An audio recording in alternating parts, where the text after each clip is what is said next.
Hi TikTokers and other people wherever else I'm going to post this.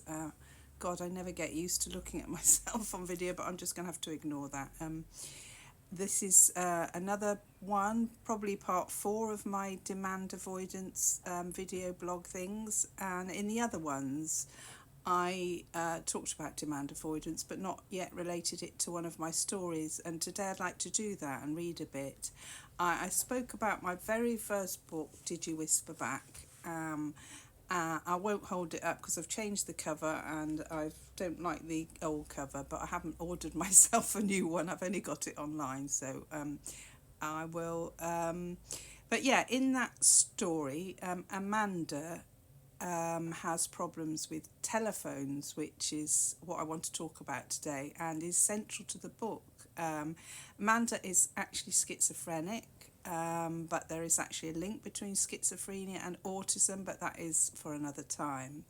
But in the book, Amanda has a morbid fear of the telephone, and I've recently written a short spin-off, which isn't published yet because I've entered it for a competition or two, and one of the criteria was that it's not supposed to have been previously published. So anyway, what she fears most, this is in throughout the main book, but in the spin-off as well, what she fears most is not knowing who it is on the other end of the phone and then making a sudden demand of her.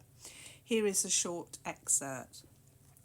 Silent callers didn't scare her, no, it was fear of the voices on the other end, known voices, so-called school friends asking things of her, making social demands. Do you want to come to town with me and Pauline on Saturday? My mum says you can come for tea after school tomorrow. She did have 1 or 2 friends, but she did the minimum to keep them sweet. White lies, or gritting her teeth for an outing once in a while, then recovery time from the effort of smiling and keeping up.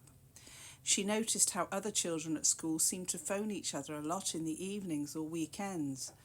Wasn't it enough seeing them in school without having to spend extra time with them?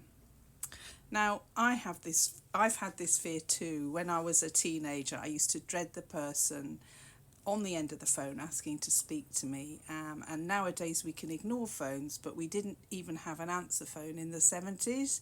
You damn well answered them. But if my parents were out, I would frequently let them ring and ring. And this is, in the story, you'll see Amanda does this in the main book. But we could always make an excuse later. We could, if somebody said I phoned, you could say, oh, did you ring? I must have been outside. Or, oh, the ringer must have been switched off. A bit like modern phones now. They used to have ringers sometimes, little buttons that you could switch off the ringer. Oh, I'd just gone out.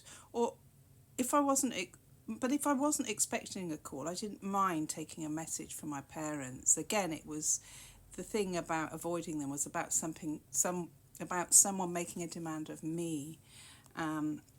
So here's another short excerpt from the spin-off story. She recalls a time when her mum would ask her to take any messages if the phone rang when she was out at work. Amanda relays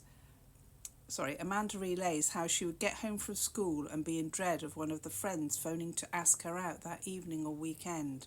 She began to take the phone off the hook in that quiet time between getting home from school and her mother returning from work, remembering to return it to its cradle once she heard her mother's key in the lock. Or she would carefully adjust the receiver slightly askew so it looked as if someone had knocked it off by accident or not replaced it properly. I did that. I used to just balance it off the hook, and then I thought, they're not going to ring, and they're just going to get the engaged tone. So, but since joining autism groups, I'm amazed to hear how common this is. And even with today's smartphones, the demands are endless and excessive.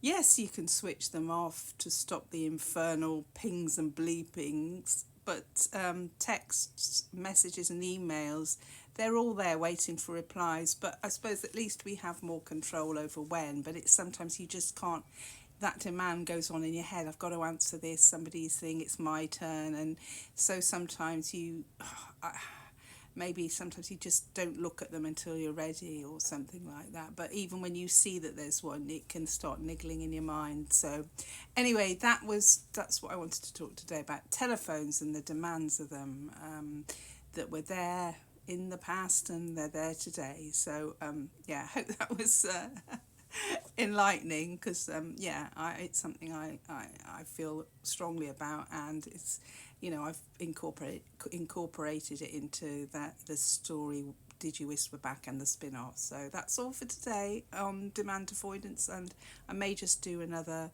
short one on memes and things, but I'm not sure about that. I haven't decided on that yet. So bye for now. Bye.